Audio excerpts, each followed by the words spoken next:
It's time to share secrets and insights from fellow entrepreneurs. If you're looking to grow or start a business and you're a game changer, then keep listening to Avanti Entrepreneur for great advice from your host, Dave Mammano, America's entrepreneur coach.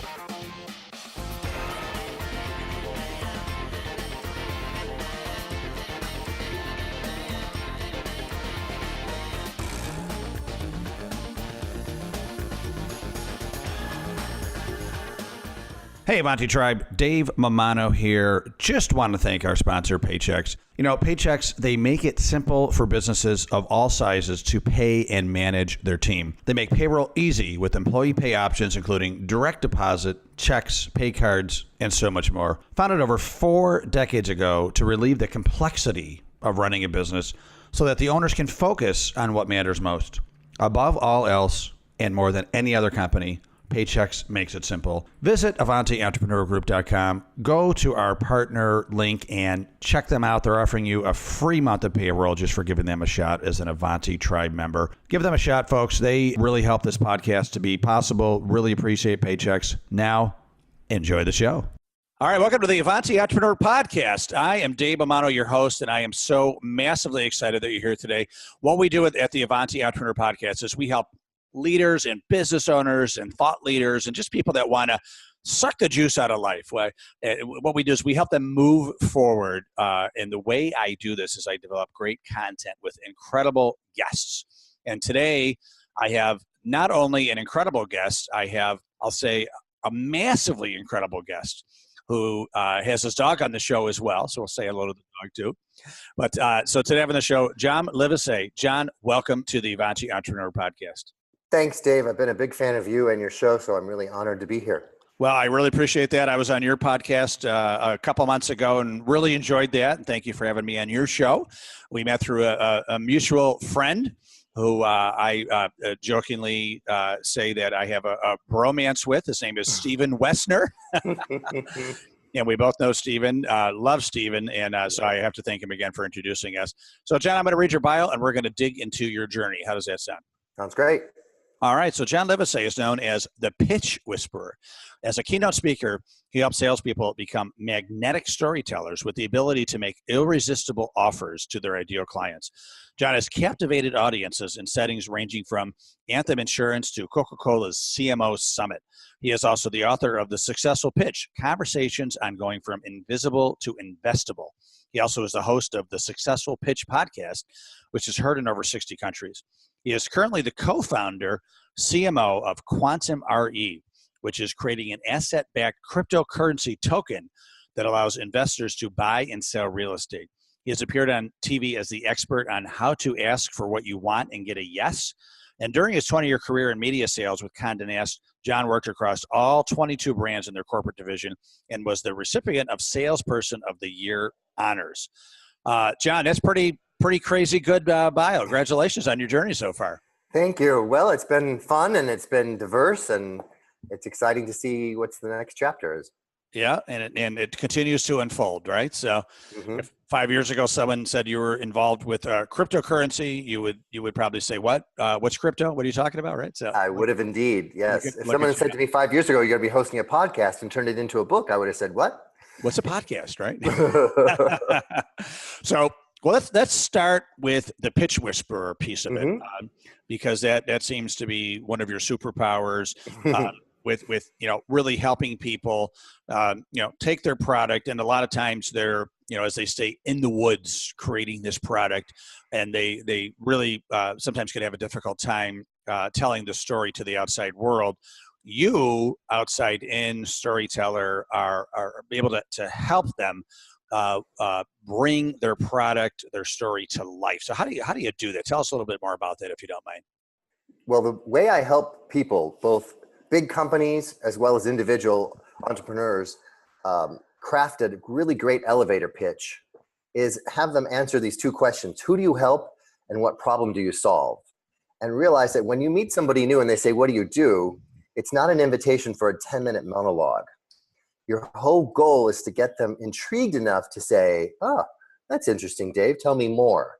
So let me give you an example. So if someone says to me, hey, what do you do? And I'll say, well, you know how everybody needs a great elevator pitch and few people have one? And they go, yeah. I go, well, I'm the pitch whisperer. And I help people go from invisible to irresistible. And when that happens, they get all kinds of new clients. And I stop.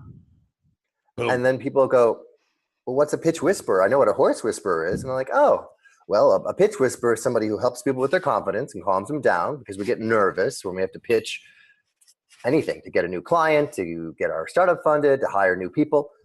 But I also help them with those 3 unspoken questions that everybody has when you're pitching anything. And I stop. It's up to them to be intrigued enough to say, oh, well, what are those 3 unspoken questions? Yeah. So you hook them, and then you hook them again. Yeah. So should we, think we've assumed we've hooked your audience enough to give them what those 3 unspoken questions are? I think they're salivating a little bit. Okay. Well, the first one is, do I trust you? Which is a gut thing. It's a fight or flight response. In fact, the handshake came about to show you didn't have a weapon in your hand. Yeah, that's right. Yeah. And then it moves from your gut to your heart. Do I like you? People spend more time with people they like. Empathy factor, big way to increase your likability. And then secondly is a head thing, which is, will this work for me? If they're listening to you pitch something and you're telling a case study of someone else you've helped, if they can't see themselves in the story, that they could go on that same kind of journey, they're not going to buy from you or hire you. And the problem is, most people say, well, if people get to know me and then they'll like me and then they'll trust me, you've got the order reversed. So it's gut, heart, head. And so you have to have that in your wheelhouse. And then, big companies like architecture firms will hire me to come give a keynote talk to their team on how to become irresistible storytellers and get client relationships up, because they have to go pitch to get skyscrapers built, law firms remodeled, airports, whatever it is. And they need to have a great pitch that makes them different than just, here's who we are, we're big, we have all these clients. There's no story there.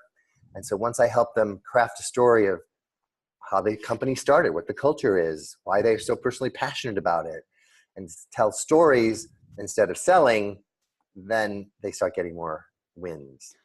I love that. I've always said to people that I know in my company, friends, that the best salespeople are storytellers, right? Mm-hmm. I mean, people love stories. And then I like how you stop, and because now they're kind of I'll say almost forced to be engaged by like asking questions. Mm-hmm. What is the average attention span of a man? Like 4 seconds, I think. Yeah. 7. Yeah. Goldfish has longer, supposedly. Yeah. Right. And so people are telling this elevator pitch, as you say, and sometimes I'm saying to myself, how tall is this building? This is one hell of an elevator pitch, Yeah. This is 200 stories here. And Mm-hmm. and then, and I like to talk, and I caught myself sometimes being a little verbose when people would ask me what I do. And then I learned something at a seminar I went to, and it's very similar to what you do. But when someone asked me what I do, so Avanti, we have a bunch of services that help people, entrepreneurs, grow and scale their business to the next level. And so when someone asked me what I do, then I would start talking about everything that we do. Oh, we do coaching, events, my podcast, blah, blah, blah, blah, blah. And I was like, I'm losing them. So then I said, now what I do is I ask a question. So I say, hey, Dave, what do you do? And I say, have you ever felt stuck in your business where you were just all consumed and really didn't know what to do to grow to that next level? Of course, they say yes. And I say, I solved that problem. Oh, okay. Can we meet for coffee? Yes. Exactly. What's in it for me? You've just described it. Yep. And you are letting them see exactly who you help and what problem you solve. Yeah. In one question. Yep. Sometimes I encourage people to even broaden the question and say, how many entrepreneurs are struggling to scale and grow their business? They either don't have enough capital or they don't have enough demand, whatever the problem is. That seems to be what keeps people from getting to be a big company. Yeah. And then they'll go, oh yeah. And because even if the person you're talking to doesn't need your service, if you paint a picture broad enough, they might know someone who they could refer you to. Right. Yeah. As opposed to saying, are you stuck? I'm not an entrepreneur. And then the conversation's dead. Right. Right. But if you broaden it up a little bit and say, You know how entrepreneurs are struggling to grow and scale their business these days? Yeah. Everybody wants to be like Facebook, but there's all kinds of obstacles. And most people go, yeah, I can imagine. Or, yeah, that's me. Or I'm not one, but I know a lot of my friends are. Then you just have another broader net, if you will. Beautiful. I love it. You just took me to the next level. I appreciate that. Sure. It's like you should do this for a living, John. Crazy, huh? I love it. So you do keynote speaking, right? That's one Yes. of your the core things that you do. Mm-hmm. And you recently did a TEDx talk, correct? I did, called the Be the Lifeguard of Your Own Life. Well, tell me about that. That's all about embracing disruption. And I say, if you ignore it, you're like Blockbuster. And if you embrace it, you can be like Netflix. And after working at Conde Nast for 15 years, the economy crashed in 2008 and luxury advertising went along with it. And I got laid off and had to reinvent myself. And how I chose to do that is what really has set the second half of my career on its right course. Because when I was a lifeguard and I had to save someone's life, I didn't panic and I stayed calm based on the training I had. So the same thing kicked in when I got laid off. I didn't panic and stayed calm and said, hey, do you want a turnover or status report? And then they said, well, everyone else that's being laid off is so angry, they're just storming out. And I said, well, I'm not going to do that to my clients. I've known them for 15 years. Mm-hmm. So that one decision, Dave, impacted me 2 years later when they called me back to take and that's when I ended up winning Salesperson of the Year. So telling people this ability to handle disruption, embrace it,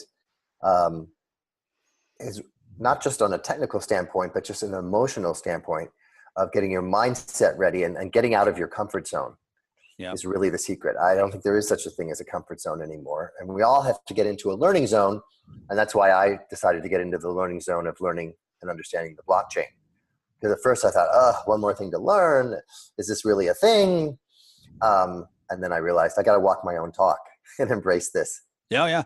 So that's a good segue into what you're working on now. I mean, you're still the pitch whisperer, and you're still helping people, kind of grow their sales and sales presentations through great storytelling. Correct. And still doing the speaking and all that good stuff.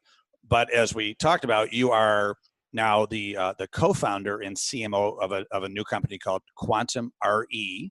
Yes. Which is creating asset-backed cryptocurrency token.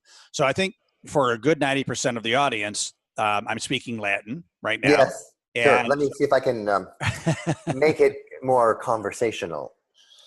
All pitches, everything comes down to who do you help and what problem are you solving, over and over again. So in our case, we've got two audiences we're helping. The first is all the people who own a home and have some equity in it. It's gone up in value, and they need the money to send their kid to college or remodel or whatever they need it for.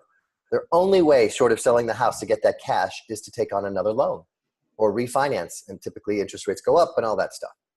We've solved that problem for them by buying a % of their home in exchange for the cash, and they can stay in the house for up to 30 years. There's no interest payment, there's no monthly fee, it's not a loan at all. So it's a silent partnership. So if your house is worth $1 million, you have an equity mortgage of 500 and you want 100,000 out, we'd give you the 100,000, we'd own 10%, and then you stay in the house as long as you want. You keep the house up.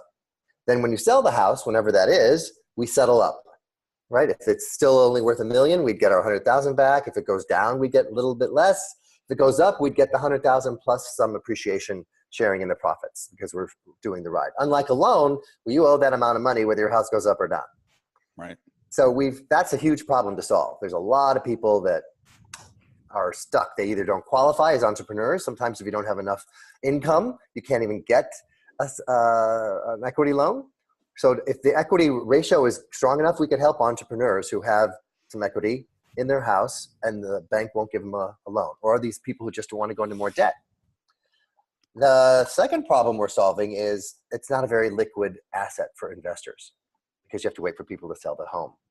So by creating a token, which is like a Bitcoin version of Bitcoin, like the US dollar is not backed by anything, this is going to be backed by owning small percentages of hundreds of thousands of homes. So it's never going to go down to zero. It's got a net asset value. Those homes have value. They go up and down, but never to zero.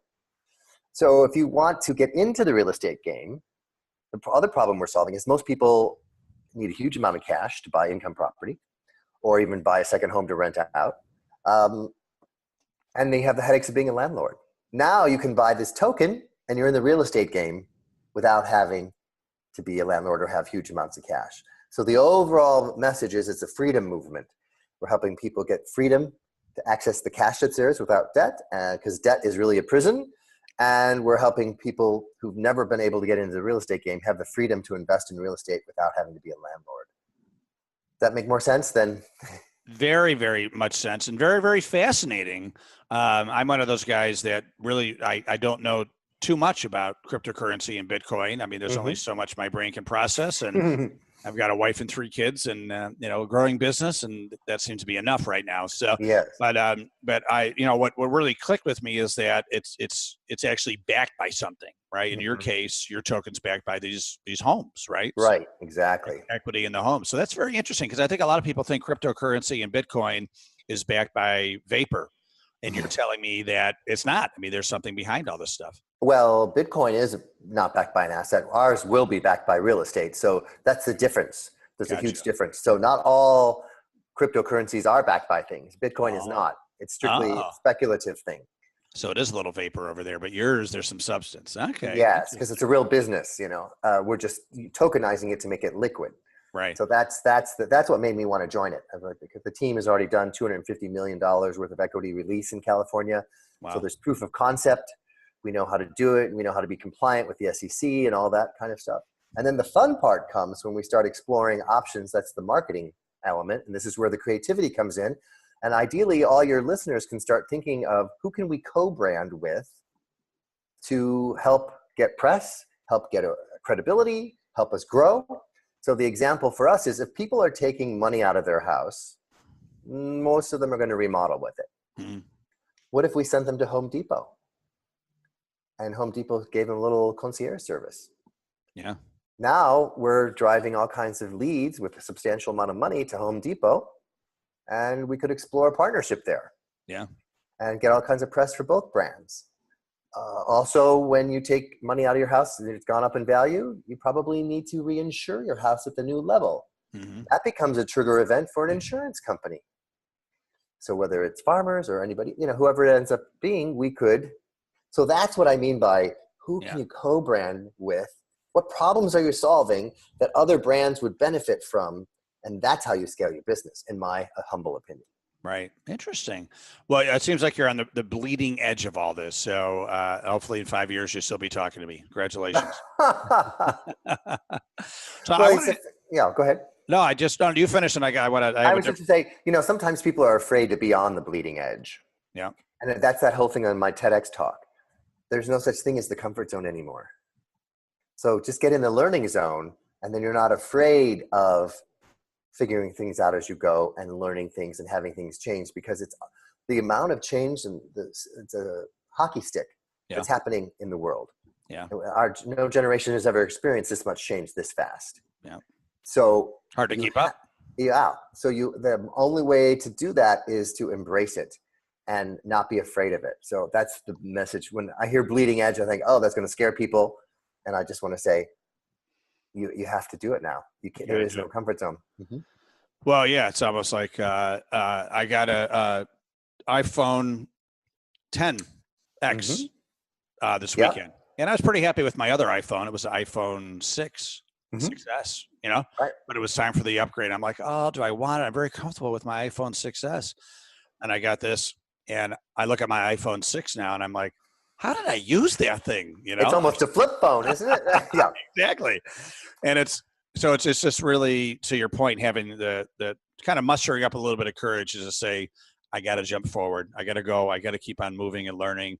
Otherwise, you could be left behind pretty quickly if you don't really, kind of instigate your own progress, right? So. And big companies are realizing this. They're like, well, if our competition is going to start accepting cryptocurrencies as payment, maybe, and we don't, we're going to start losing people. Yeah. So it's an interesting time to be part of all of this exciting growth and change. Very much so. So I just want to hear about your journey as an entrepreneur. I love hearing people's stories about just the raw the raw journey, maybe some stories where you just were on top of the world, you're as I say, your poop didn't stink, but then maybe, it actually does. And, any stories of the roller coaster you could share with us? Well, one of my personal missions is to help people get off the self-esteem roller coaster of only feeling good if your numbers are up, if you're in sales, and bad about yourself if your numbers are down. Right. So in 2008, when I got laid off and had to reinvent myself and learn how to sell digital ads as opposed to just print, and then getting rehired by Conde Nast and winning Salesperson of the Year, I realized I'm the same person, whether I'm getting laid off or winning this award. So how is it that I'm letting myself go on this self-esteem roller coaster? And when I came back to Conde Nast, I decided I wasn't going to have any fear because I'd already been laid off. The worst had happened. Yeah, and that is a big aha. And then I realized, you know what? I'm in my comfort zone. I need to go work for myself. And I saw a problem that most tech startups don't know how to pitch, because my job was to find them at Conde Nast to help Conde Nast solve problems and possibly use them as a new thing to take in the field to get people excited. In the case of digital advertising, nobody was clicking on the ads and they were in danger of losing huge amounts of money. And so I found this guy that does a shoppable video player, and he came in to pitch, and it was horrible. He confused people. The confused mind always says no. Talked about how the tech stuff, about it's time stamped and it's this. And they go, we're not taking that out there. I said, let me work with him on his pitch. And I said, the problem you're solving is no one's clicking on a static ad. You're creating a video where people can watch a fashion blogger, a day in the life, and they can click on the clothes as she changes clothes within the 2 minutes and buy the clothes. So there'll be a return on investment. That's it. Nobody else cares how it works or anything. When we had that pitch down, they had me go with him and the rep, and we got AG Jeans to test it for $50,000, and they sold $70,000 worth of jeans in 5 days. Conde Nast got to save the budget for digital, and this guy got proof of concept that clients are willing to pay for this, and it works. And I got the idea of, this is who I'm going to help. Tech startups who don't know how to pitch to get a client, let alone to get funding. And that started out going well. And then they kept saying to me, yeah, I'll definitely hire you to help me with my pitch, but then I need an introduction to an investor after you give me this great pitch to get funded. And I'm like, I don't do that. I don't know any, sorry. And enough people kept saying it to me. And this, I think, is a big takeaway for your audience, Dave, is if your clients keep saying to you, I need this, I will pay for this, try to figure out a way to do it. Mm-hmm. And so one of my mentors would say, well, why don't you start a podcast and start interviewing investors? And then you'd have a network of investors you could introduce them to. And I said, oh, why didn't I go to the moon? I don't know how to do any of that. So for me, I had to overcome a lot of fear. And I had to put faces on it because it was overwhelming. Mm-hmm. The fear of rejection. I'm going to call Kevin Harrington up and say, hey, do you want to be on my podcast? Probably not. He'd be like, well, are there other episodes I could listen to? Ironically, I have had Kevin Harrington on, thanks to our mutual friend, Stephen Wassner, who had made that introduction. Me too. Thank you, Stephen. Yes, but it's, your heart pounds a little faster when you get someone like that on the show, right? It's, Oh yeah, that's a start. That's a big start. Absolutely. Game on. Bring your A game. So once you get over the fear of rejection of, what, if they say no, I'm not going to take it personally. I've been in sales long enough to do that. But then there was the fear of failure. What if nobody listens? I'll be embarrassed. I'll be humiliated. And then one of my guests, Jay Sammet, wrote Disrupt You, and he said, failure is just feedback. You keep going till you get a zombie idea so great it won't die. Mm-hmm. So I'm like, okay. But the one that almost stopped me in my tracks was the fear of the unknown. I don't know how to edit a podcast. I don't even know what mic to buy. I've been a guest. I've never been a host. But luckily, there's people like Stephen Wassner out there that wrote that great book, Podcasting for Profit, that helps people launch a podcast. And a friend of mine had said, oh, you're crazy to pay somebody to produce your podcast. Figure it out yourself. I'm like, it's about 20 hours an episode. I don't want to do that. And then she's like, I'm going to do it. And I have 181 episodes now, one a week, and she's got none. So who won? Yep. Does Stephen's company produce your podcast? He did produce my podcast. Yeah. Mm-hmm. Yeah. They produce mine as well. He's wonderful. And it's just, this concept of the fear of the unknown, I think, is don't go it alone. That's the takeaway. Oh my God. You are, that's our tagline for Avanti. Don't go at it alone. Yeah. Nice. Well, because what we do now is Avanti, we do a lot of different services, but what really has evolved as our core product is peer advisory groups, right? Mm-hmm. That meet once a month eight to Yep. 10, 8 to 10 people, the confidential Vistage but it's more for the small business entrepreneur. Sure. And that's our tagline. Don't go at it alone. Yeah. I can do one or two things, pretty good. And I kind of suck at everything else. Yep. I'm the same way. I find people to fill in my gaps, and I love people, so it all works out great. Mm-hmm. Yeah, it sounds like you do the same thing, so good for you. Yeah. So that's been quite the journey. Yeah. Yeah. Yeah. Well, and I love, you asked the two questions, who do you help Mm-hmm. and what problem do you solve? And you got that when you were at Conde Nast and that guy was pitching his little video thing. Mm-hmm. And then you realize, wow, there's probably a lot of people out there Yeah. that invent this technology, but they can't explain it for baloney, right? And that they can't get a new customer, they're not going to get funding. In fact, I did the research before I decided to help this, and I really encourage people to do that. Only 1% of pitches get funded. Wow. And I thought, that's a huge problem to solve. Yeah. Is that really true? And so I've interviewed investors, and they go, yeah, we hear about 2,500 pitches in a year, fund 25. Wow. So there's the math. And 24 of them come from a warm introduction. Wow. Yep. Yep. So to get in that 1% club, you have to have a great pitch and you have to be in the right room. Yeah. Those are the two. And if one of those things is off, you get a no. Yeah, that's excellent. So if people want to learn more about you, if they want to see your TED Talk, they want to go to your site, they want to get in touch, what is the best way to do that? The best way to get in touch with me is just to go to my website, johnlivesay.com.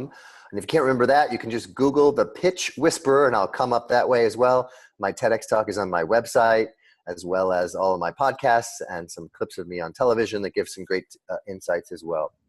Excellent. And you're speaking, do you have a schedule on your site as far as where you'll be, or is it places that anybody could go to, or conferences hire you, a little bit of both? It's 90%. It's private. So Anthem Insurance, it's their sales force that brings me in. Okay. So it's typically private. It's not where you pay a ticket to go hear me speak. It's companies that have a sales team that need to let go of the old way of doing it, pushing their message out and learn how to be storytellers, to be pulling in. And because when that happens, you're no longer seen as a commodity. Right. So we'll go online to see some of your speaking gigs. Mm-hmm. Yes. Yeah, very cool. One last question, John, before we wrap up. Personally, people listening to this podcast are obviously only listening to the audio. I also got you on Zoom here, so I see you. Yes. Like a healthy, vibrant young guy. What are some of your personal success habits to mentally and physically stay on top of your game? I'm guessing you have some.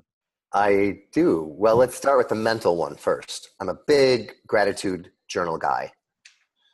Because if you're focused on what you're grateful for, you can't be focused on what you're afraid of. Oh, I love that. And fear creates anxiety and depression and overwhelm. And what if this happens? And what if that happens? It's like, oh, no. What do I have to be grateful for right now, right here? So I start the mornings with that and recapping what I'm grateful for that happened the day before, and then setting my intention for what I want to have done. I'm a big believer, Dave, that if it's not scheduled, it doesn't get done. Yep. So I don't check my email. My phone is not next to my bed.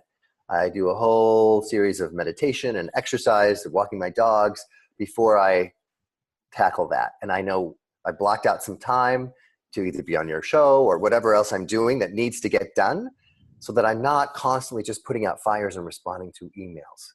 Yep. And I think those two things, I can't emphasize enough the importance of eating on a regular schedule. If your blood sugar crashes and you go, I'm just going to power through, and especially when I'm traveling for keynotes and things, you need to fuel your body properly. And that also includes taking breaks. I have dogs that remind me to take a break. And if you don't have dogs, set the timer on your phone. And you need to at least stand up.